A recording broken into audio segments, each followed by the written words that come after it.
चिन्तासन्तानहन्तारो यत्पादाम्बुजरेणवः स्वीयानां सान्निजाचार्यान् प्रणमामि मुहुर्मुहुः। यदनुग्रहतो जन्तुः सर्वदुःखातिगो भवेत् तमहं सर्वदा वन्दे श्रीमद्वल्लभनन्दनम्।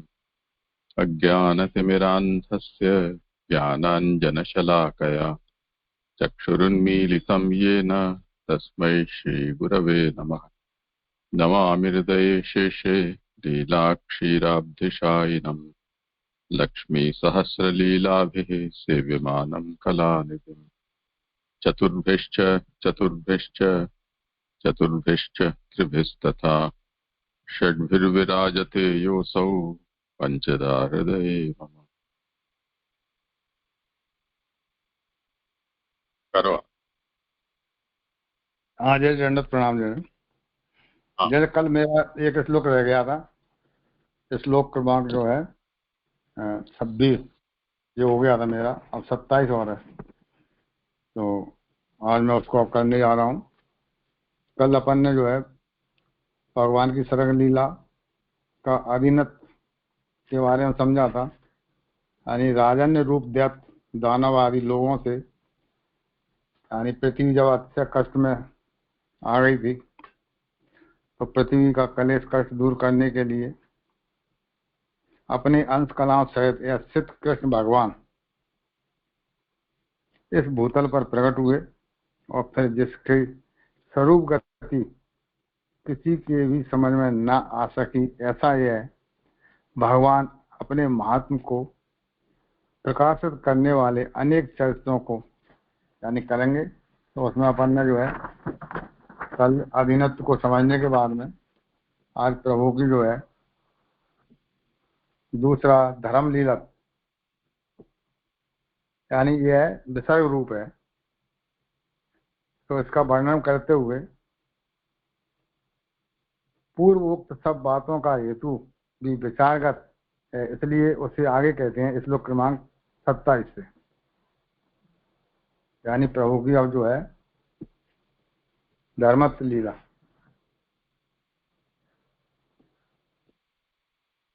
श्लोक क्रमांक 27 पेज नंबर 292।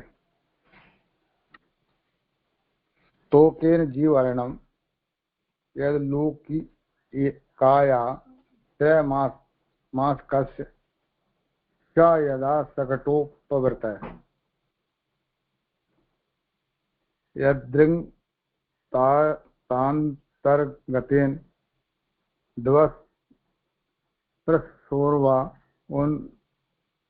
उन्मूलनम तो विततार्थ निर्जुनयोर्न भाव्यम।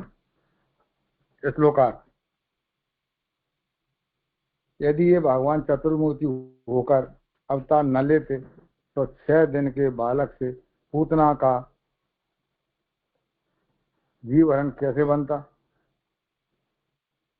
3 महीने के बच्चे से सकट का भंजन कैसे होता, और जो घुटनों से चलते समय 4-5 महीने के बालक ने बीच में आए गगनचुंबी अमलार्जुन वृक्षों को काट फेंका, यह कैसे बनता।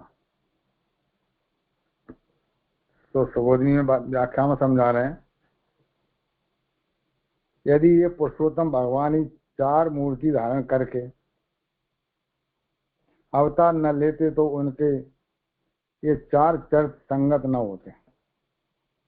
पूतना का प्राणों सहित दुग्धपान, सकट का भंजन, अमलार्जुन के मध्य में जाना और उनको उखाड़ फेंकना।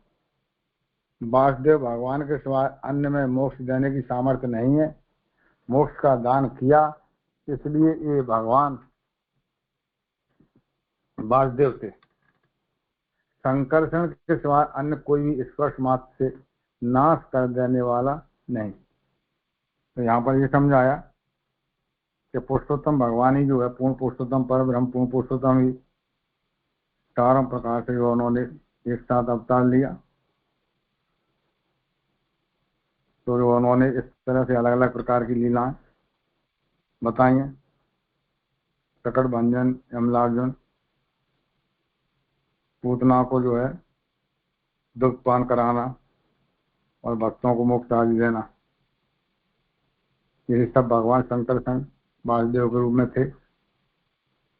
भगवान जो वासुदेव के रूप में थे, और शंकर संग के सिवाय अन्य कोई भी स्पर्श मात्र से नाश कर देने वाला नहीं था। तो वृक्षों को स्पर्श मात्र से उखाड़ कर फेंक दिया, इसलिए ये भगवान ही संकर्षण हुए।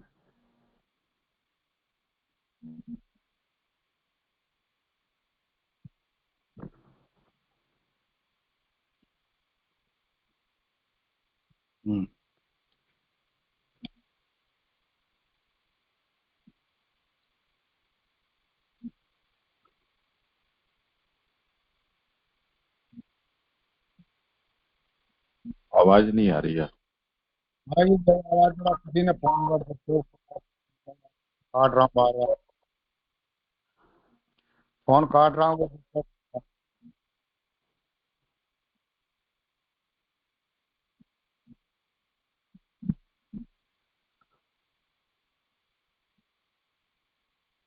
फोन आपका अभी भी चालू ही है।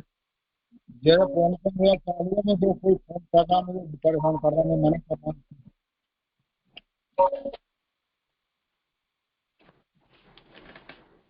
जो हरी सिंह को कोई फोन कर दे यार उधर से, भाई जो इधर जो सुन रहे हो हरी सिंह के, वो जरा वो फोन लगा रहे हैं, मुझे परेशान कर रहे हैं। जरा मेरी आवाज आ रही है? हाँ, आवाज आ रही है। हाँ ठीक है। तो वृक्षों को स्पर्श मात्र से उखाड़ कर फेंक दिया, इसलिए ये भगवान ही संकर्षण हुए। दोष दूर करने के लिए अपना सामीप्य देने को उनके पास जाना, यह अनिरुद्ध का कार्य है। नारद के दिए साप से छुड़ाने के लिए नारद के दिए साप से छुड़ाने के लिए भगवान उन दोनों वृक्षों के मध्य में गए। इससे स्पष्ट है कि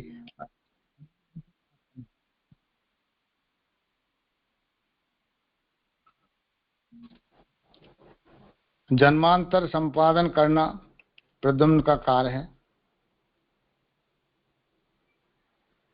और भगवान ने अमलार्जुन साप से हुआ वृक्ष रूप जन्म छुड़ाकर पूर्व स्थिति नल कुंवर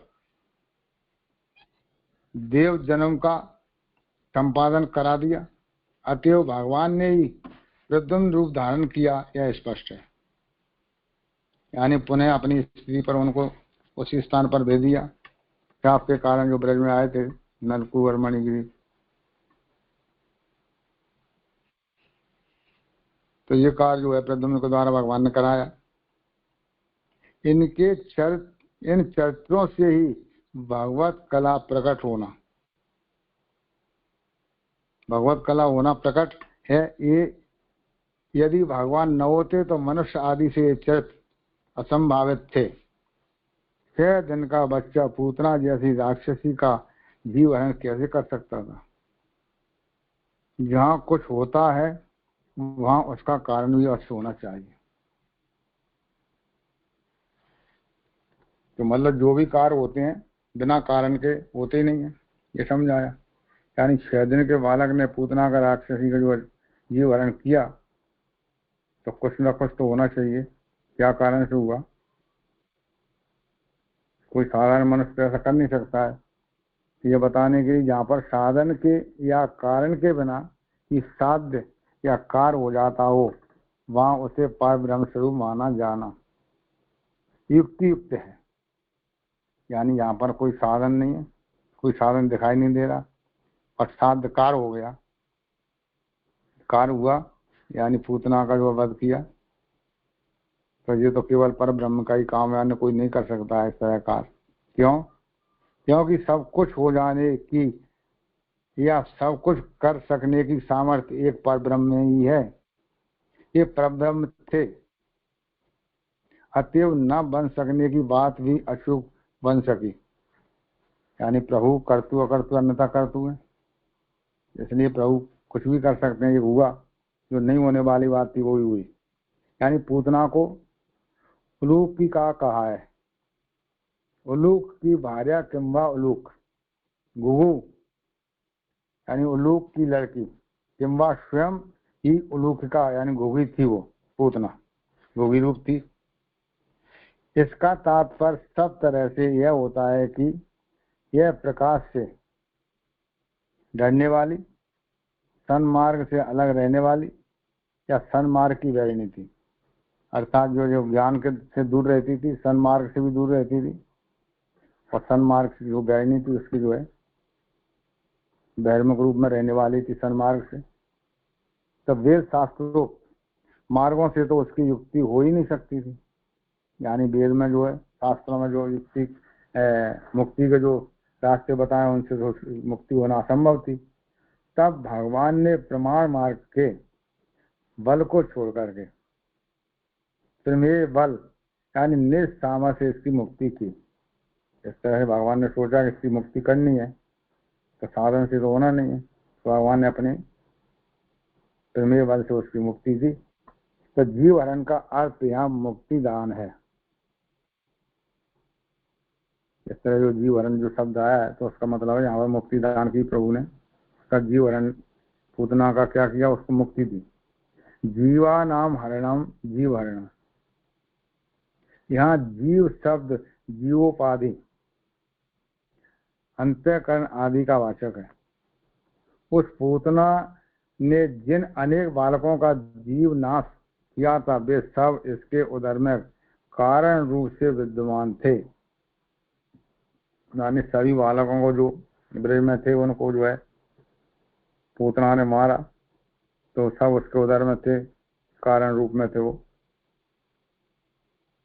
उसका अंतःकरण प्राण आदि जीवोपाधि और उन बालकों के जीवोपाधि सब एक हो रहे थे। यानी पूतना का प्राण अंतःकरण और उन बच्चों के प्राण अंतःकरण सब एक में हुए थे, सब एक साथ थे, अलग नहीं थे।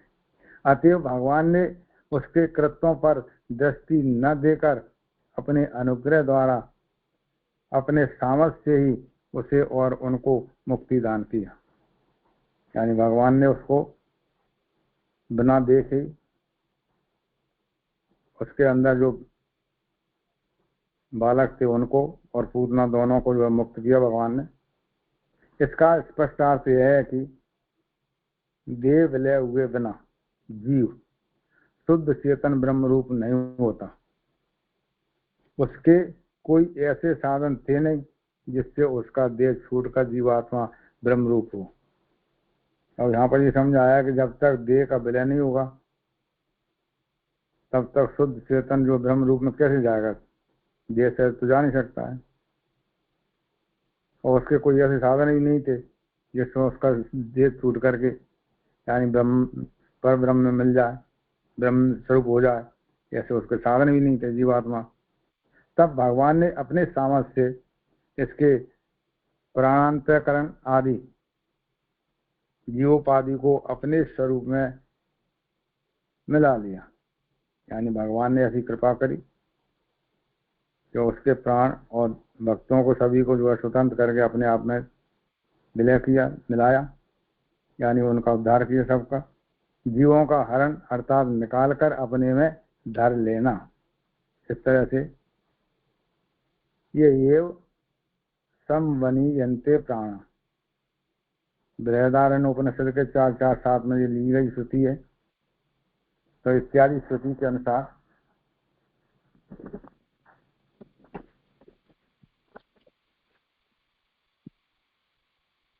कहती है कि उसके प्राण आदि लिंग शरीर यहाँ ही लय को प्राप्त हो जाते हैं, वह मुक्त कहा जाता है। यानी जब तक जो है उसके आदि भौतिक और सूक्ष्म शरीर जब तक उसके छूटते नहीं है तब तक मुक्त नहीं होता, यहाँ छूटना जरूरी है। तो पूतना का भी जीवोपाधि लिंग शरीर भगवान में लय प्राप्त हो गया। तो पूतना के इस तरह से लिंग शरीर उसका छूटा, भगवान में लय हुआ, इसलिए यह भी मुक्ति हो गई। पर यह मुक्ति प्रमेय बल से हुई, प्रमाण बल से नहीं। यानी उसने कोई साधन तो करे नहीं थे, भगवान की कृपा से उसकी मुक्ति हुई है। शुद्ध पर ब्रह्म को प्रमेय वैदिक वेद कहते हैं, माने प्रमेय कहते हैं। यह अवतार साक्षात पर ब्रह्म ही था, किसी अंश में भी न्यून नहीं था।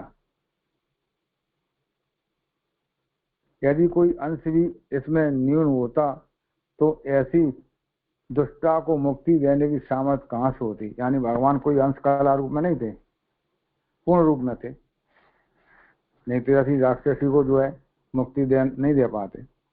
इसलिए साधनों के अभाव में भी साध्य को कर देने से और वृद्ध साधन को भी मुक्ति दे देने से श्री कृष्ण साक्षात पूर्ण पुरुषोत्तम थे। यानी साधनों का अभाव होने के बाद ही उसको मुक्ति दे दें भगवान, इसलिए वो साक्षात पूर्ण पुरुषोत्तम थे, इसलिए उनमें ये सामर्थ्य थी। इसका कारण और भी है, त्रयमासिकस्य इत्यादि। यानी जिस समय गाड़ी को औंधा कर दिया था उस समय श्री कृष्ण की वय 3 मास की थी, अर्थात काल के 3 अवयव अंश व्यतीत हुए थे। ये तीनों अंश स्वयं कुछ कर नहीं सकते थे, पर उन्होंने भगवान को ही त्रिमूर्ति संपादन करने का सहाय अवसर दिया। यहाँ पर जो त्रिमूर्ति का मेरी समझ में कुछ ऐसा आया कि ब्रह्मा विष्णु महेश, तो शायद ऐसा लगा मुझे, पर गलत हुआ तो जैसे आप मुझे बाद में बता दें, क्योंकि आगे पढ़ने पर ऐसा लगता है कि भगवान ने तीनों कार्य जो भगवान नहीं करे, ब्रह्मा का यानी जो है सृष्टि करता, पालन करता और संहार करता, तीनों कार्य भगवान एक साथ कर रहे हैं, तो त्रिमूर्ति का संपादन करने का अवसर दिया भगवान ने, खुद ही किया, ऐसा मुझे लगा। जैसे कोई गलती हो तो जैसे प्रद्युम्न, अनिरुद्ध और संकर्षण, ये त्रिमूर्ति समझ लें। अच्छा जय, ठीक है, हाँ क्लियर हो गया। हाँ, इन्होंने भी इस तरह के कार्य करें, बिल्कुल सही हो गई। तो अनंत अपरिच्छिन्न काल भगवद रूप है, किंतु परिच्छिन्न काल में प्राकृतिक अंश विशेष है, अतएव उसमें भगवत सामर्थ्य नहीं है। 3 मास ए काल के 3 टुकड़े हैं, इस सकट का नाश नहीं कर सकते, अतएव भगवान ने 3 मूर्ति धारण करके उनमें प्रवेश किया। एक से सकट का निर्माण किया भगवान ने, और दूसरी शक्ति से उसका उपभोग किया, और तीसरी जो है मूर्ति से उसका नाश किया। ये आपने जो बताया वो यहाँ क्लियर हो गया, अब आगे समझ मेरी।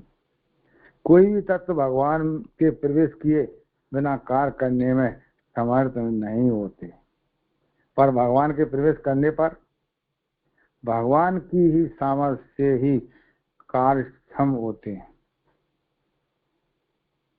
सभी कार्य जो संपन्न होते हैं भगवान की सामर्थ्य से। यह सिद्धांत भागवत के 3 स्कंद और वहां की सोरी में स्पष्ट है।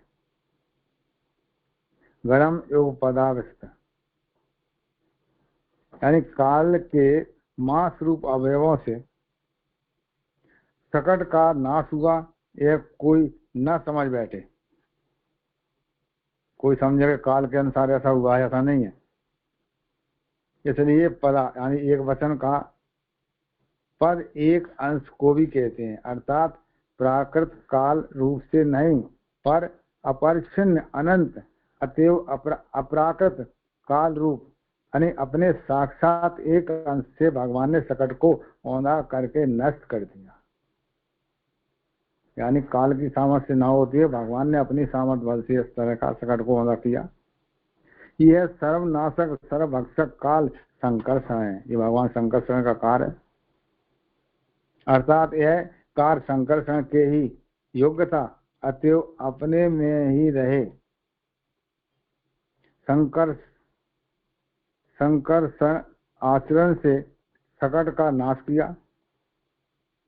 अब पूर्ण विराम इसको लगातार पढ़ो। हाँ जी। अतएव अपने में ही रहे संकर्षण चरण से सकट का नाश किया। हाँ सर, जहाँ जो पूर्व विराम दे दिया उसमें तो हाँ बिल्कुल सही कह दिया आपने, गलत हो गया जी। तो अपने में ही रहे संकर्षण आचरण से सकट का नाश किया। अब बात का अर्थ है औंधा होकर गिरना, यानी उस समय में ब्रज में गृहस्थ लोग नेत्रमी माने हमेशा से भारी सामान रखने देने के लिए एक मजबूत गाड़ा बनवाकर उसके मजबूत पहियों को जमीन में आधे गाड़ कर रख देते थे और उस पर सैकड़ों मन सामान रखते उठाते रहते थे, जिससे कि समय आने पर सामान को ज्यों का त्यों किसी दूसरी जगह भी ले आ सके। यानी गाड़े बैग में इस तरह के बनाए गए थे मजबूत, तो उनके पहियों को आधा जमीन में गाड़ दिए जिससे मजबूत बने रहे और सामान उसी पे धरते रहते थे रहवासी लोग। जब जाना होता था तो फिर गाड़े को निकाल के चल देते उसी गाड़े को। इस तरह से उनका जीवन चल रहा था गाड़ियों के विषय में। तो श्री नंदराय के गृह में भी ऐसे कई गाड़े थे, उसमें से एक गाड़े के पास ही पालने पर श्री कृष्ण को सुलाकर श्री यशोदा घर के काम काज के लिए चली गई। इधर भगवान ने अपने चरण के धक्के से उस गाड़े को औंधा पटक कर उसका नाश कर दिया। यह कथा 10वें स्कंद में है। अब आप समझ सकते हैं कि ऐसे गाड़े को औंधा पटक कर नष्ट कर देने के लिए कितने भारी बल की अपेक्षा है। यानी भगवान छोटे जगह से उन्होंने जो है पैर टच किया, गाड़ा उलट गया। और ऐसा गाड़ा मजबूत बताया कि बहुत ज्यादा मजबूत होता था, उसको पलट देना बल की जरूरत पड़ती है, पर ऐसा बल तो भगवान को नहीं लगाना पड़ा। अब इस चरण में उतना बल बड़ा भारी बल मानना ही पड़ेगा। उस चरण में बड़ा बल और भारी क्रिया शक्ति दोनों थी, यानी क्रिया शक्ति भी थी और बल भी था प्रभु के चरण में, दोनों ही थी। ये तो मानना पड़ेगा, नहीं तो गाड़ा कैसे उलटता। अतएव वह चरण रूप अंश भगवान यानी संकर्षण रूप थे, यानी भगवान उस समय संकर्षण आवेश में वो काम कर रहे हैं, यह स्पष्ट हो जाता है। और उस स्थल में प्रवाल मृदभंग यतम निवर्तते, यानी कोमल पत्र की तरह नरम भगवत चरण का धक्का लगने से औंधा हो गया। जिस तरह वृक्ष के कोमल पत्ते होते हैं, बिल्कुल नई पत्ती जो आती हैं बिल्कुल मुलायम होती हैं, प्रभु के चरण इस तरह के थे, इस तरह का लाल कलर कोमल बिल्कुल, और टच होते ही औंधा गिर गया गाड़ा। यह वाक्य है। इससे स्पष्ट क्या है? स्पष्ट यह कि नाश के साधन का अभाव ही था, यानी साधन रूप से उसका नाश नहीं हुआ। ये सब बातें प्रमेय बल पूर्ण परम ब्रह्मत्व और पूर्ण क्रिया शक्ति की सूचना देते हैं। यानी इससे क्लियर हुआ कि भगवान ने जो है अपनी क्रिया शक्ति से ऐसा काम किया है। अतएव कहना हुआ कि श्री कृष्ण पूर्ण ब्रह्म है। इससे स्पष्ट हुआ कि भगवान परब्रह्म पूर्ण ब्रह्म है। इस तरह पूर्ण ज्ञान क्रिया शक्ति आदि का प्रतिपादन करके अब भक्ति मार्ग का समर्थन करने के लिए इसी यानी भगवान की अत्यंत शक्ति का भी प्रतिपादन करते हैं। भगवान की आगे जो है इस तरह इस लीला को समझा करके भगवान की अत्यंत क्रिया शक्ति को आगे समझाते हैं। क्या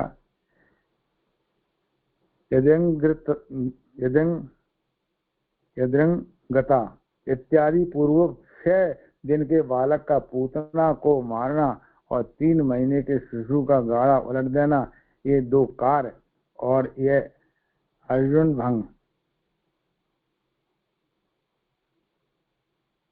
ये जय अर्जुन भंग सही है कि अमलार्जुन भंग होना चाहिए? हाँ, वो तो एक तात्पर्य तो वही है। हाँ जी, वो ठीक है, वो तात्पर्य तो वही हुआ। तो अर्जुन भंग ये तीनों मिलाकर ये सब बातें भगवान श्री कृष्ण के पर ब्रह्म होने के बिना असंभावित है।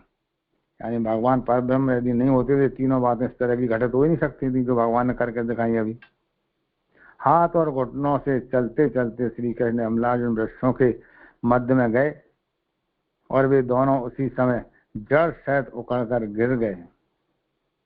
यह बात कह रही है कि श्री कृष्ण पूर्ण पर ब्रह्म है।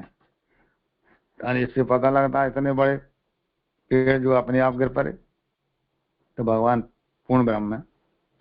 पूतना मारण में तो भगवान के मुख का कुछ संबंध भी न था। सकट भंजन में भी कुछ पदाग्र संबंध भी था। हाँ सॉरी, संबंध भी था। सकट भंजन में भी कुछ पदाग्र का संबंध हुआ, पर यमलार्जुन भंग में तो ये कुछ भी नहीं हुआ। यानी भगवान की जो दो लीलाएं, पूतना और सकट भंजन की, ये तो भगवान के स्पर्श से हुई हैं, लेकिन यहाँ सकट भंजन में तो भगवान का स्पर्श इस तरह का है ही नहीं। फिर क्या हुआ? तो भगवान का संबंध बहुत दूर रहा। यानी उखल का संबंध वृक्षों से हुआ, एक और रस्सी का संबंध उखल से था, तो उसका संबंध श्री कृष्ण की कमर से था। यानी इस तरह से वृक्षों से संबंध हुआ। यानी उखल वृक्षों से टच हुए, उखल रस्सी से बना, रस्सी से प्रभु की कमर में बनी है, इस तरह से टच हुए। तो श्री कृष्ण ने कुछ जोर भी नहीं लगाया, केवल वृक्षों के मध्य में होकर निकले और उखल वृक्षों के बीच में अड़ गई। बस इतना संबंध होते ही दोनों वृक्ष जड़ से उखड़ कर गिर गए। कहिए इसमें क्या समझा जाए? इसका मुख्य कारण भगवत्व ही है। यानी बिना भगवान के संबंध के ऐसा हो ही नहीं सकता है। इसका मुख्य कारण ये बताया। यदि श्री कृष्ण पूर्ण ब्रह्म पुरुषोत्तम न होते तो ये तीनों बातें नहीं हो सकती थी, जो ऊपर बताएंगे वो नहीं हो पाती। तो यमलार्जुन के मध्य में भगवान वेग से नहीं चले, यानी भगवान धीरे धीरे जा रहे हैं, किंतु साधारण रीति से बाल चापल्य से हाथ पैरों को सरकाते हुए वहां पहुंच गए। भगवान घुटन घुटन चल रहे हैं, धीरे धीरे आराम से वहां पहुंचे, और उन दोनों के मध्य में पहुंचने मात्र से उनका जड़ सहित होकर जाना ही श्री कृष्ण का पर ब्रह्म होने का प्रमाण है। यानी भगवान उनके नजदीक पहुंचे, बीच में निकले, इतने में पेड़ गिर पड़े दोनों। इससे पता लगता है भगवान पर ब्रह्म है। भगवान की जो है प्रेम बल से, कृपा बल से वो गिरे। यदि श्री कृष्ण अपना बल लगाते तो पहले रज्जु टूटती, भगवान के बल से पहले रस्सी टूट गई निश्चित। पेड़ तो बहुत मजबूत, क्योंकि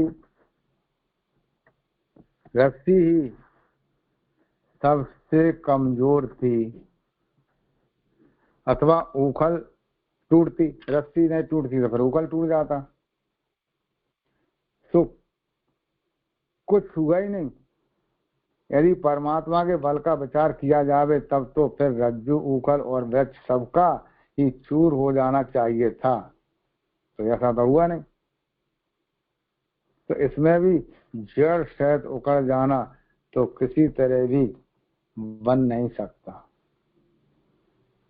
यानी इस तरह से पेड़ों का जड़ सहित उखड़ जाना ये कोई साधारण प्रक्रिया में तो हो ही नहीं सकता। पंचांग सोच में विचार करना तो ऐसा तो हो नहीं सकता है कि किसी जो है साधन के द्वारा पेड़ गिर गए।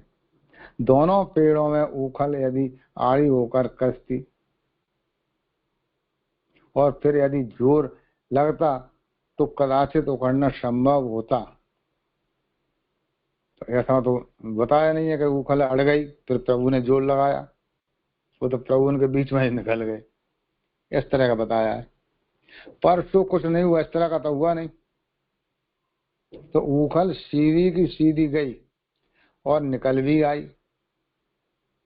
पेड़ दोनों उखड़ कर गिर गए। यह भी पूर्व की तरह श्री कृष्ण का पर ब्रह्मत्व बोध कराता है। यानी भगवान के जो इस तरह से इस लीला में दोनों पेड़ गिरे तो इससे पता लगता है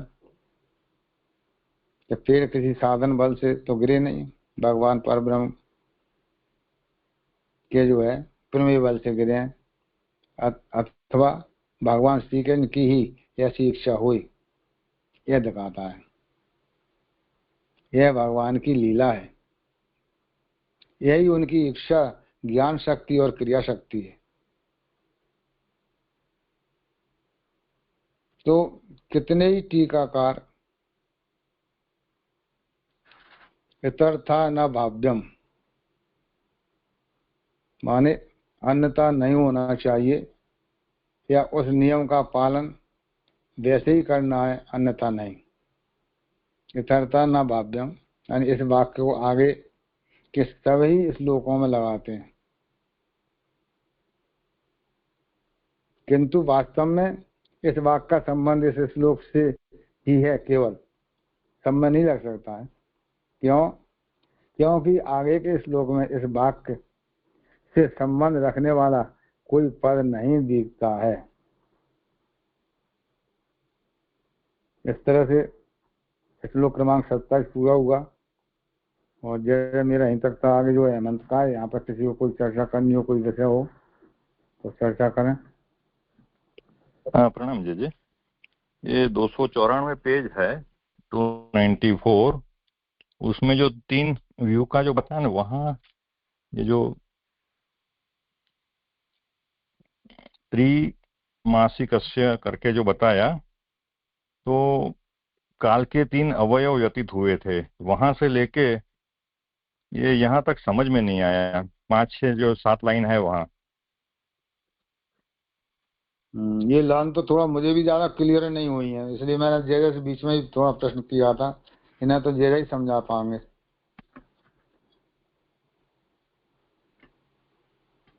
इसमें क्या समस्या है? 3 मास की उम्र थी आपकी और उस काल के 3 अवयव व्यतीत हुए।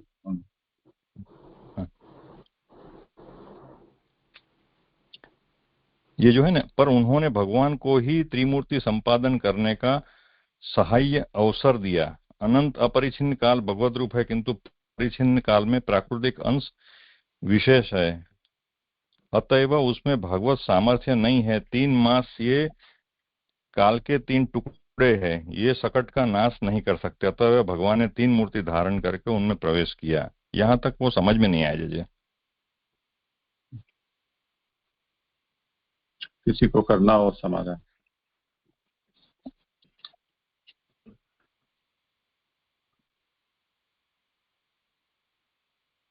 तो जय दंडवत प्रणाम। मेरा तो मैंने हैंडराइज इसलिए किया, आगे मेरा क्रम। दंडवत प्रणाम जी।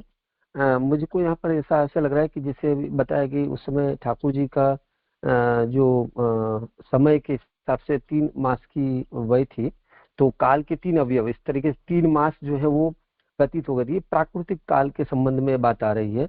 अब काल ने, क्योंकि काल तो ये कार्य कर नहीं सकता है कि वो इस तरीके से वहां पर वो मतलब यमलार्जुन का वो कर दे, तो यहाँ पर जो कार्य हुआ है, मतलब सकट का भंजन कर दे, तो अब यहाँ पर जो कार्य हुआ है वो अपरिच्छिन्न काल है। उसी का बताया वो अपरिच्छिन्न काल कैसा है, वो प्रभु का संकर्षण रूप है। वो अपरिच्छिन्न काल जो भगवत रूप है उससे कार्य हुआ है।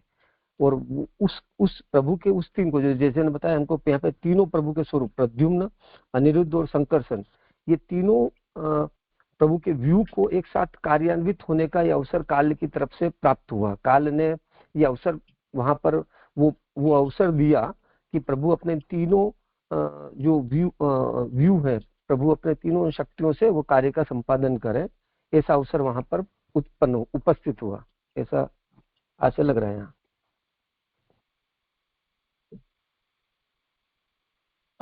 अतएव उसमें भगवत सामर्थ्य नहीं है, ये फिर क्या बता रहा है ये वाक्य? ये प्राकृत काल में भगवत सामर्थ्य नहीं है। जो काल है उसमें वो भगवत सामर्थ्य नहीं है। यहाँ तो जो हुआ है वो अपरिच्छिन्न भगवत रूप जो काल है उसी से हुआ। जैसे पंक्ति में वापस पढ़ता हूँ, अनंत अपरिच्छिन्न काल भगवत रूप है। और ये कौन सा काल? किंतु परिच्छिन्न काल में प्राकृतिक अंश विशेष है। उसमें वो जो प्राकृतिक काल है उसमें, मतलब जो परिच्छिन्न काल है, जो समय है, जो आदि भौतिक, वो उसमें प्राकृतिक अंश विशेष रूप से, मुख्यतया वहां पे प्राकृतिक अंश है, उसमें वो भगवत सामर्थ्य नहीं है। भगवत सामर्थ्य अपरिच्छिन्न काल भगवत रूप है, उसी में है।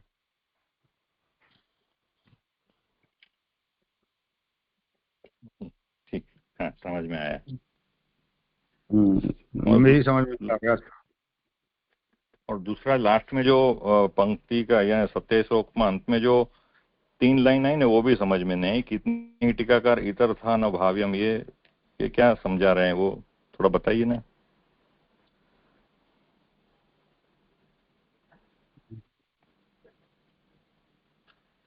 ये कहाँ देखा आपने, कौन सी जगह, जरा दोबारा बता। लास्ट में 27 में जब आपने संपूर्ण समापन किया ना, वो आखिरी 3 लाइनें हैं। समापन में हाँ। कितने ही टीकाकार इतर था न भाव्यम, इस वाक्य को आगे के सभी श्लोकों में लगाते हैं। इसमें जो है कुछ अन्य टीकाकार भी जो है इस बात को जो है अन्य श्लोकों में मान लेते हैं कि अन्य श्लोकों में ऐसा हो सकता है, इतरता न भाव्यम, यानी अन्यथा नहीं होना चाहिए। अन्यथा रूप में, अन्यथा माने उस नियम का पालन वैसे ही करना है, अन्यथा नहीं। यानी जिस नियम को जो है ठाकुर जी जैसा बनाया है उसी तरह से होना चाहिए। ऊपर को अपन देखा नहीं, भगवान श्री कृष्ण ही ऐसी इच्छा हुई है यह दिखाता, भगवान की इच्छा से हुआ है, भगवान की लीला है और उनकी इच्छा ज्ञान शक्ति और क्रिया शक्ति है। इसी नियमानुसार इतरता न भाव्यम, अन्य प्रकार से नहीं हो सकता है, इसी प्रकार से ही होगा जी। यानी भगवान जो चाहेंगे अपनी लीला करेंगे वो ही इसी तरह से होगा, अन्यथा किसी अन्य प्रकार से हो ही नहीं सकता है। तो इस वाक्य को आगे के सभी श्लोकों में लगाते हैं, सब श्लोकों में नहीं लगा सकते, इस तरह का नहीं है जी। किंतु वास्तव में यह वाक्य संबंध केवल इसी श्लोक से संबंध रखता है, यानी भगवान ही ऐसा करने में समर्थ है पूर्ण पुरुषोत्तम। इसलिए जो ऊपर से अपन जोड़ेंगे तब इसमें जुड़ता है जी, मेरी समझ में ऐसा आया है। बाकी कुछ गलत हो तो आप नहीं,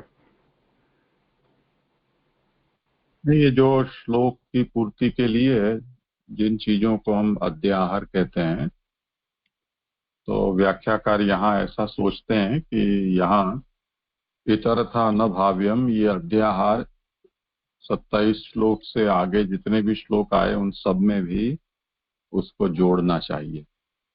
और महाप्रभु कहते हैं कि ये केवल यहीं पर प्रसक्त है और सब जगह उसको जोड़ने की आवश्यकता नहीं है।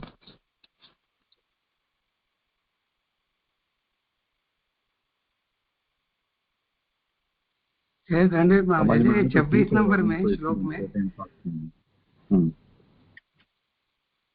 जैसे 26 नंबर श्लोक में 26 नंबर श्लोक में जब व्याख्या चालू हो रही है 289 पेज पे, शरीर भगवान जब शरीर को स्वीकार करते हैं तब वह सर्ग सृष्टि कहा जाता है। यह प्रकट अप्रकट दोनों भगवान के विषय में समान है। पहले के विषय में विशेष सर्ग और दूसरे भगवान के विषय में सामान्य सर्ग समान है। ये सामान्य और विशेष सर्ग क्या होता है ये? हाँ, करें समाधान। जरा इनको जरा वो स्थान बता, कौन सी जगह देख रहे हैं आप? 26वें श्लोक का सुबोधनी की आरंभ, 289 पेज 289 में। हाँ, सामान्य सर्ग और जो विशेष सर्ग ये पूछ रहे हैं आप।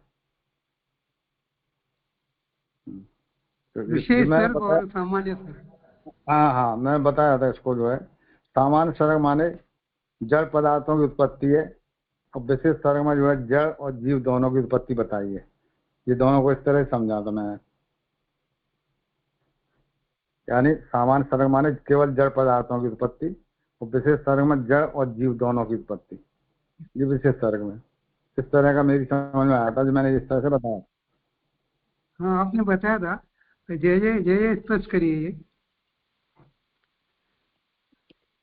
नहीं, आपको इसमें क्या असुविधा है ये आप कहो ना पहले। ये विशेष सर्ग और सामान्य सर्ग क्या होता है? अवतार और अवतारी ये भेद है। हाँ जी, समझ में।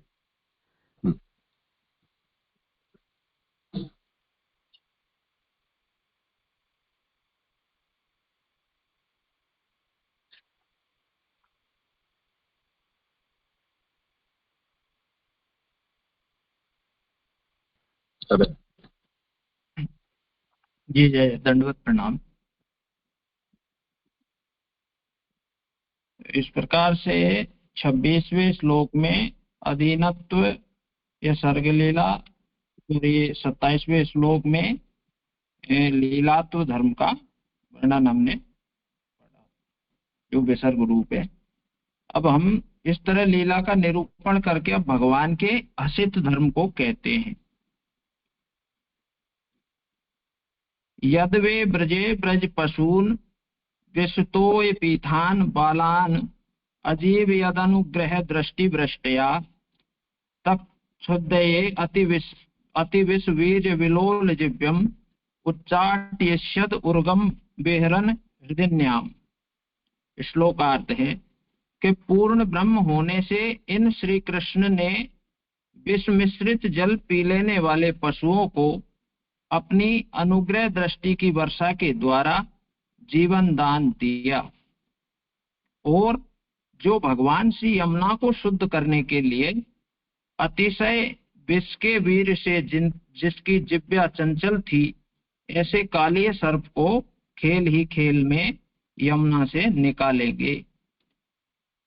व्याख्यात है, इस श्लोक में बालान और पालान ये दोनों पाठ सम्मत है। पहले बालान पाठ स्वीकार करके एक पक्ष का निरूपण करते हैं। बाल और पाल दोनों में हसित सिद्ध होता है, दोनों में हसित सिद्ध होता है। जो स्वयं पाल्य है वे भगवान के पालक बनते हैं, ये हाशी ही है। ये जो स्वयं जिनके पालन, जो स्वयं जिनको पालन की आवश्यकता है वो भगवान के पालक बनते हैं, ये हास्य ही है। जो स्वयं बालक हैं वे भगवान को बालक मानते हैं, यह भी हास्य है। यह लीला हसित धर्म क्यों है, इसका उत्तर देते हैं कि यत मूल में जो है यत कारण की गायों के खिरक में ब्रजरूप पशु और ब्रजरूप बालकों की विष मिश्रित यमुना जल पी जाने से मृत्युग्रस्त हुओं को अपनी अनुग्रह दृष्टि की वर्षा करके जिन श्री कृष्ण ने जिला लिया, विष का पीत यानी पान कर लिया है जिन्होंने, जैसे सोम रस के पान कर लेने से मृत्युग्रस्त देवगण जो अमर हो जाते हैं, इसी तरह से विष मिले जल को पी लेने वाले पशु और गोप बालकों को जिलाया, ये जो उनको जिला दिया इसी प्रकार से। तो यह तो एक पक्ष है, यानी अनुग्रह दृष्टि भ्रष्टि से यह साधन है। ये जो आपकी अनुग्रह की दृष्टि है उसकी वर्षा जो की है, ये एक साधन है। पशु और बालकों का जीवन साधन उनके पास कुछ नहीं था, पशु और बालकों को ये जीवन साधन उनके पास कुछ नहीं था, किंतु उनके जीवन का साधन भगवान की कृपा दृष्टि की वर्षा ही हो गई। साधन आपकी कृपा दृष्टि की जो दृष्टि हुई वो साधन बन गई। इतना ही नहीं, किंतु उस यमुना की शुद्धि के लिए यानी निर्विष करने के लिए अति पराक्रमी होने से जिसकी जिह्वा चंचल हो रही थी, ऐसे काली सर्प को खेल करते करते ही यमुना में से अलग कर देंगे। यहाँ ये उच्चाट यश्यत की जगह उच्चाट यश्यति ऐसा समझ लेना चाहिए, यानी यहाँ इकार का लोप हो गया है। उच्चाट यश्यत की जगह उच्चाट यश्यति ऐसा समझ लेना चाहिए, क्योंकि श्री भागवत वेदवत है, तो वेद में अनेक व्याकरणों से कार्य होते हैं, अथवा तो उच्चाट यश्यन ऐसा पाठ रखकर ये जो नुम का अभाव कर लेना चाहिए वेद होने से, और अर्थ तो अजीवियत कर लेना, अर्थात विहार करने के लिए सर्प को हटाते हुए सबको जिवा लिया। विहार करने के लिए पहले सर्प को हटाते हुए सबको जिवा दिया। तो उच्चाट यश्यत और अजीवियत ये दो क्रियाओं का साचर्य, यानी ये जो क्रियाएं इनका जो साचर्य है क्रियातिपति अर्थ दिखाने के लिए दिया है। ये तो व्याकरण का विषय है, पर ये जो इनका साचर्य है दोनों का, एक के बिना दूसरी क्रिया परस्पर आश्रित है, मतलब ये दोनों क्रियाएं। तो किंबा उच्च ये जो निपात है इसमें उच्चाट यश्यत में ये जो निपात है उच्च, और आंग उपसर्ग लगाकर अट धातु का लड़ लकार स्वरूप उच्चाट यश्यत होता है और फिर उसके साथ अजीवियत है। इसका यह तात्पर्य होता है कि जब सर्प को यमुना से हटा देंगे तभी पशु और पालों को जीवालिया कहा जा सकेगा। यानी कि ये क्रियाधिपति अर्थ में लंग लकार ये होता है, यानी कंडीशनल मोड। ये मैंने जैसे सर्च किया था कि एक क्रिया दूसरी क्रिया ये जो लगी है, अगर एक क्रिया यानी कि वो नहीं हटाएंगे उसको सर्प को, तो वो उनको कैसे जीवाएंगे, ये जो मतलब क्रियाधिपति अर्थ कर लेना ऐसा। अन्यथा आज जीवा लिया और कल पानी पीकर फिर मर जाएंगे तो वह जीवाना किस काम का। एक क्रिया दूसरी क्रिया पे निर्भर है, यही उसका साहचर्य है। यहाँ जो पशु और पालन करने वालों का जीवन हुआ है वह भगवान की कृपा दृष्टि की वर्षा रूप साधन का कार्य कहा है, किंतु यह तो अल्पलौकिक कार्य है। बिहार में भी कुछ अपूर्वता नहीं है, क्योंकि भगवान का विहार तो गरुड़ादि देवों के साथ भी होता ही है। ऐसा नहीं कि बिहार कुछ पूर्व में ये पहली बार हुआ है, वो तो होता ही रहता है। तो योगी लोग भी अपनी दृष्टि से फिर मृत को जीवा देते हैं। तो इसलिए यहाँ जो उच्चाट यश्यत इस क्रिया को क्रियातिपत्ति अर्थ में द्रंग लकार का रूप मानना उचित है। यह चरित्र समझदारों को किंबा भगवान को अपने हास्य के लिए है। ये विद्वान है जो समझदार है उनके लिए, और भगवान को अपने हास्य के लिए है। ये जो चरित्र हम भगवान की कृपा का पालन करेंगे। इस दृष्टि से कितने ही तो ग्वाल बाल श्री कृष्ण के साथ वन में आते थे, यानी जैसे पोषणम तद अनुग्रह जैसा संगत ये वाक्य। पर आज श्री कृष्ण ने उनकी उनकी उस समझ की हंसी उड़ा दी कि हम उनका पालन करेंगे। विषयुक्त यमुना जल का पान कर निर्जीव हो जाने वाले उन रक्षकों को स्वयं ने रक्षा कर आप भी उनमें सम्मिलित रहे और परीक्षा कर ली कि देखें ये लोग मेरी रक्षा करने वाले कैसे हैं। ये परीक्षा कर ली, और जब वे किसी भी तरह से रक्षा ना कर सके तब उनके पालकत्व की भी हंसी उड़ा दी। हंसी उड़ाते हैं।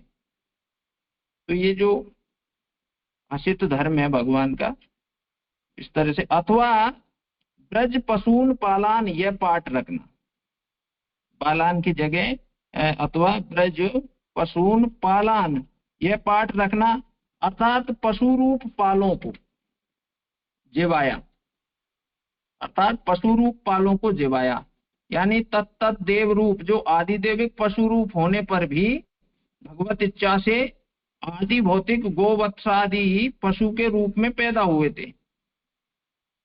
यानी जो आदि देविक पशु रूप होते हुए भगवत इच्छा से जो गाय बछड़ों के रूप में पशु के रूप में पैदा हुए थे, उन्होंने पूर्व जन्म में अपराध भी किए थे, अतएव उन्हें काल ने इस निमित्त से मारे। यानी वो जो विष के द्वारा जैसे निर्जीव हुए तो वो इस अपराध के कारण मारे, उन्होंने जो अपराध किए। अन्यथा तो भगवत भक्त गोवत्सादि पशुओं को विषपान करने और अकस्मात मरने में कोई कारण नहीं मिलता। अकस्मात ऐसा मरने का कोई कारण नहीं मिलता। इस पक्ष में विषतो यस्य पीतम पानम येभ्य, ऐसा समझना। विषतो यस्य पीतम पानम येभ्य, ऐसा समझना। और अर्थ भी ऐसा करना कि विष मिला हुआ जल जिनके लिए पिलाया गया, यानी कि जिन्होंने अपराध किया हो और जिनके इस तरह से ही मारने की भगवत इच्छा हो, उनको ही ये काल ये मृत्यु ग्रस्ता है, निरपराधियों को नहीं।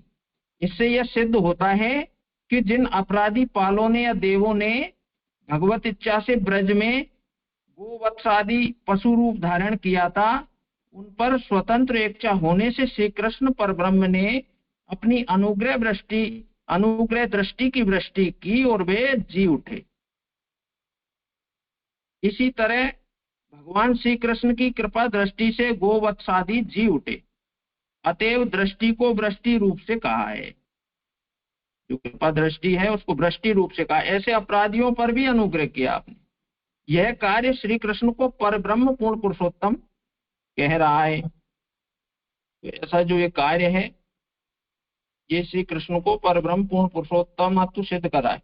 आदि देविक और भगवत अपराधियों पर अन्य कोई भी अनुग्रह नहीं कर सकता। जो भगवान के अलावा और कौन है जो उन पे अनुग्रह करे? जो आदि देविक ऐसे अपराधी हैं, भगवत अपराधी है, उनपे जो पूर्ण पुरुषोत्तम पर ब्रह्म के अलावा और कौन है जो अनुग्रह करे? पूर्ण ब्रह्म ही उन पर अनुग्रह कर सकता है। श्री कृष्ण पूर्ण ब्रह्म है, पूर्ण पर ब्रह्म है, ये सिद्ध है। यत एतद तद न भाव्यम। ऐसी संगति सब श्लोकों में जिन टीकाकारों ने लगाई है उन लोगों का कहना भी एक तरह से उचित हो सकता है। यदि अभी पूर्व में जैसे वो चल रही थी तरता न भाव्यम, वहां तो उसी श्लोक से यहाँ ये ऐसा बता रहे हैं कि विरोधाभास कैसे लग रहा है, मेरी समझ में नहीं आया। कृपानाथ आप करिए बाद में। तो जिन टीकाकारों ने ऐसी संगति लगाई उन लोगों का कहना एक तरह से उचित हो सकता है, क्योंकि ये सब चरित्र भगवान श्री कृष्ण एक के ही किए हुए हैं। इसके लिए कोई विद्वान ऐसा कहता है कि मंत्रादि लौकिक साधनों से पहले विष दूर कर दिया जाता है, फिर जीवन होता है। किंतु यहाँ विषयुक्त गोवत्सादि को जीवन दिया गया, यह भगवत चरित्र होने से विशेष है। तो ये जो यहाँ विषयुक्त गोवत्सादि को जीवन दिया, यह तो भगवत चरित्र होने से विशेष बात है, ये भगवान का हास्य मात्र है। इसलिए ऐसे आशय में किसी भी तरह की बाधा नहीं हो सकती, ऐसा कह रहे हैं। तो ये भगवान के जो हसित धर्म का इसमें 28वें श्लोक में निरूपण किया। जय जय 28 श्लोक संपन्न।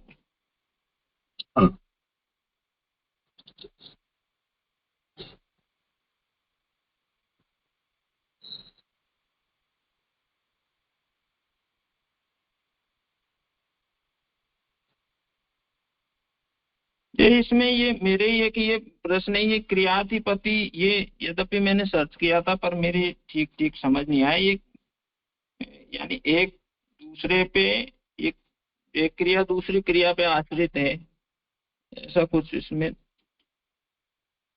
व्याकरण का विषय है यद्यपि। हाँ ठीक है, ऐसा ही है। अगर ऐसा होता तो वैसा होता। ये जो हम बोलते हैं उसके लिए संस्कृत भाषा में अलग ही एक काल है, उसको क्रियातिपत्ति कहते हैं। जी जी जी जी।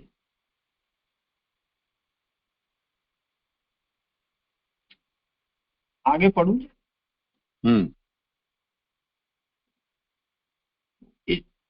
जैसे एक ये जो अभी एक ये इतरता न भाव्यम, और यहाँ कहा कि ये एक तरह से उचित हो सकता है, टीकाकारों का जो मत है जिन श्लोकों में, ये यहाँ ऐसा कहा, वहां कहा है कि इसी श्लोक के लिए है, ऐसा क्यों? हाँ करो विचार, किसी को कहना हो कुछ तो।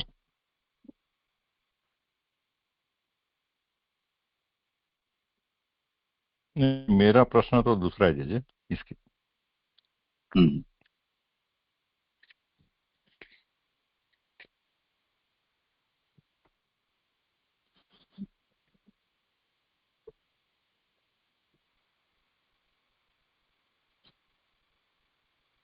इससे पूर्व के श्लोक में जो जो भी अवतार चरित्र का वर्णन हुआ वहां पर इतरथा न भाव्यम, उसका अन्वय बैठाना आवश्यक नहीं था, उसे अध्यार मानना, पर पूर्व श्लोक तक ही उस बात को सीमित रखनी चाहिए थी। ये आचार्य चरण ने वहां निरूपित किया।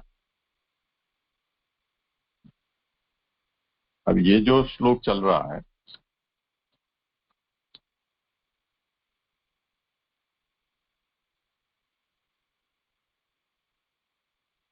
आ रही है ना आवाज? हाँ हाँ जी जी। हाँ, तो जिसमें भगवान की कालीय दमन लीला का पूरा वर्णन है, और जिसको यहाँ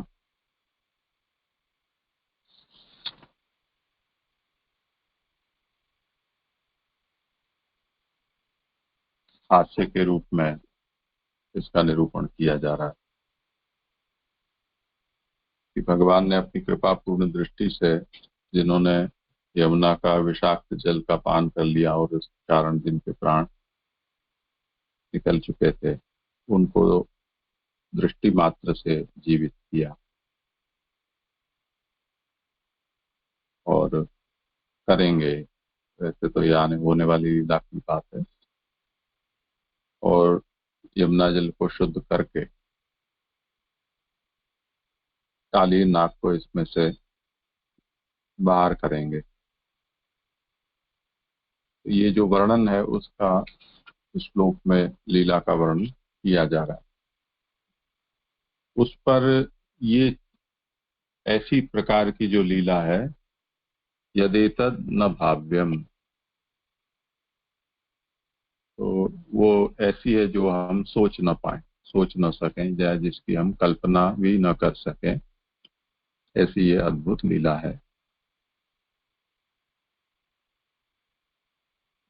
तो यदेतद न भाव्यम इति च योजना संगच्छते। तो 27वें श्लोक में जो ये कहा है उसका अगर इस 28वें श्लोक के साथ भी संबंध बैठा ना हो तो बैठाया जा सकता है कि ये भी एक अचिंत्य कार्य है। जी जी जी। प्रणम जी, मेरा प्रश्न ये 28वें श्लोक की समाप्ति से समापन की जो आखिरी लाइन, चौथी लाइन है आखिरी से, उसमें था कि ये सब चरित्र भगवान श्री कृष्ण एक के ही किए हुए हैं, इसलिए कोई विद्वान ऐसा कहता है कि मंत्रादि लौकिक साधनों से पहले विष दूर कर दिया जाता है, फिर जीवन होता है, किंतु यहाँ विष युक्त गोवत्सादि को जीवन दिया गया, यह भगवत चरित्र होने से विशेष है। ये थोड़ा समझ में नहीं आया। हाँ, तो विष का प्रभाव दूर करने के बाद तो जीवित हो जाते हैं ना लोग, पर यहाँ ऐसा कुछ नहीं किया गया है। उनके देह में विष भरा है, फिर भी उनको जीवन प्राप्त हो गया, ये विलक्षणता। जी जी जी।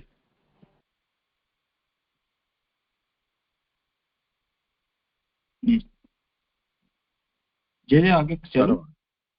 हाँ, 29वें श्लोक का आवासार्थ है। इस तरह हसित धर्म का निरूपण करके अब ईक्षण कर्म का निरूपण करते हैं। तत्कर्म दिव्यमिव यन निशियानम दावाग्नि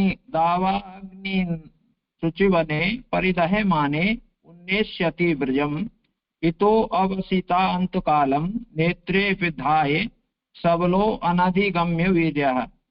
श्लोकार्थ है, जिस रात्रि के समय वन की अग्नि से सारा मुंजवन जलने लगा और उसके मध्य में आए हुए ब्रजवासी किंबा सारा ब्रज अपने अंतकाल का निश्चय कर चुका था, उस समय बलदेव जी सहित श्री कृष्ण भगवान का उन सबके नेत्र मिचवाकर ब्रज को बचा लेना अतएव इनके बल का पार नहीं है। व्याख्यात है कि मुंजा टबी में से गोवत्सादि ब्रज को बचा लेना यह कर्म अलौकिक जैसा हुआ। पृथ्वी पर नहीं परंतु स्वर्ग आदि में होने योग्य कर्म को दिव्य कहते हैं। इसलिए इस श्लोक में किसी से ना हो सके ऐसा हुआ ये, जो ब्रज को बचा लेना गोवत्सादि को। तो इव शब्द का तात्पर्य है कि स्वर्ग आदि में इंद्र आदि लोकपाल भी ऐसा कर्म नहीं कर सकते। इव जो समानता के अर्थ में, तुलना के अर्थ में, कि इव शब्द का तात्पर्य है कि स्वर्ग आदि में इंद्र आदि लोकपाल भी ऐसा कर्म नहीं कर सकते जैसा इन्होंने यहाँ ये लोक में पृथ्वी पर किया। तो रात्रि के समय सोते यह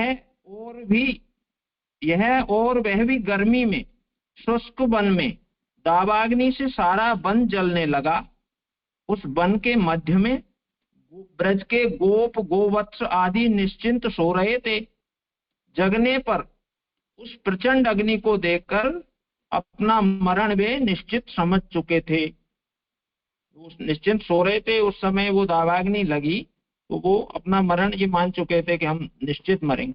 ऐसी अवस्था में श्री कृष्ण ने उन सबको वहां से हटाकर अन्यत्र पहुंचाकर बचा लिया। यह दावाग्नि से बचा लेना चरित्र 2 बार किया है। ये जो चरित्र है ये 2 बार किया आपने। पहला कालिय दह पर यानी काली हृद पर, और दूसरा मुंजवन में। वहां एक जगह तो जागृत अवस्था में नेत्र मिचवाकर मुंजा टवी से घर पर ले आए। एक जगह के चरित्र में तो यानी जागृत अवस्था में नेत्र मिचवाकर ऐसे मुंजा टवी से घर ले आए, और दूसरी बार तो रात्रि को सोते हुओं को वनाग्नि में से निकालकर अपने स्थान पर ले आए। सूची बने, ये जो मूल में सूची बने आदि साधारण पदों का अर्थ तो दोनों चरित्रों में समान ही है।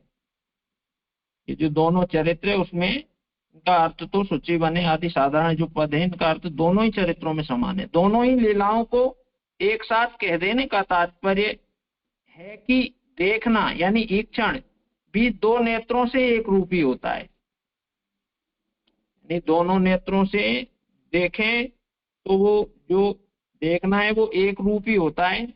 उसी प्रकार से ये दोनों जो चरित्र है दोनों लीलाओं को एक साथ कह दिया है। ये तात्पर्य लीला यद्यपि द्विरूप है तथापि देख रेख रखना सबको बचा लेना एक ही है। संकट से उबार लेना दोनों बार समान है। यानी देवता के लिए पृथक कर लेना उन्नयन कहा जाता है। यानी कि उबार लेना, उन्नयन कर लेना।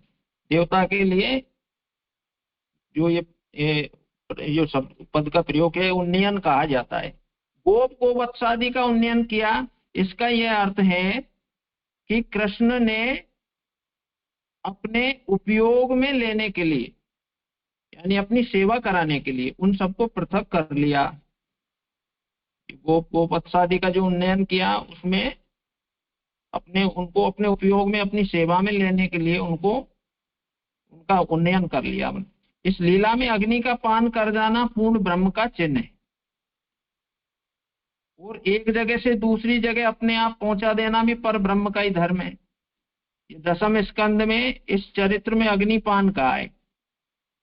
आगे 10वें स्कंद में ये जो चरित्र में अग्निपान कहा है और यहाँ नहीं कहा वो अग्निपान। इसका आशय यह है कि वैसा कहने पर किसी को फिर प्रश्न करने का अवसर आता। यदि अग्निपान कहते तो फिर इसमें कोई ना कोई प्रश्न करने का अवसर आता, सो ना हो, ऐसा अवसर ना हो, इसलिए उन्नयन मात्र कहा है यहाँ पे। यदि कोई कहे कि प्रश्न होता तो हानि क्या थी, तो उससे क्या नुकसान था, तो इसका उत्तर देते हैं कि देव गुह्यम च एतत्, ये मृत्यु से बचाना आदि विषय देवों की भी समझ में ना आ सकते हो। ये मृत्यु से बचाना आदि विषय तो ऐसे हैं जो देवों की भी समझ में नहीं आए, ऐसे गोहे हैं मतलब। तो फिर मनुष्यों का इस विषय में विशेष प्रश्न करना भी व्यर्थ है, इसलिए वो यहाँ अग्निपान आदि नहीं कहा, केवल उन्नयन मात्र कहा है। ये 29वां श्लोक यहाँ संपन्न हो गया।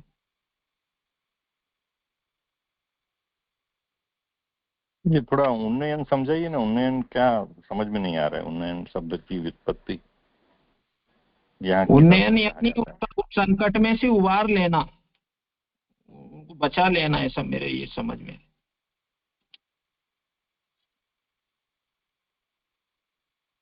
व्युत्पत्ति के आधार पे तो मेरी समझ में नहीं आया, आपसे करेंगे। पर उन्नयन का यहाँ ऊपर जैसा लिखा है स्पष्ट है कि उस संकट से उबार लेना है, उन्नयन कर लेना।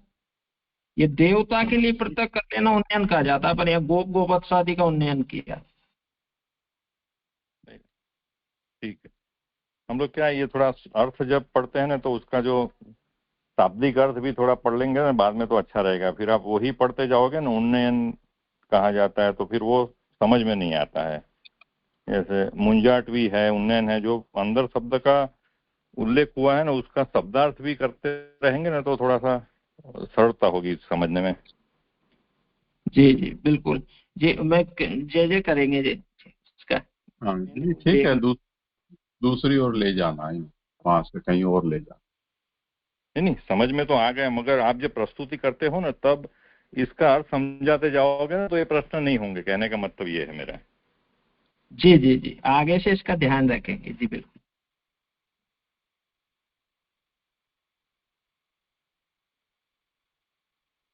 करो भले आगे।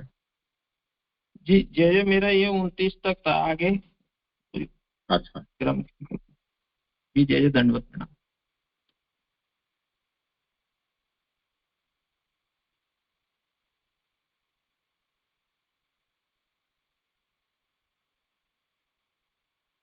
कोई है नहीं।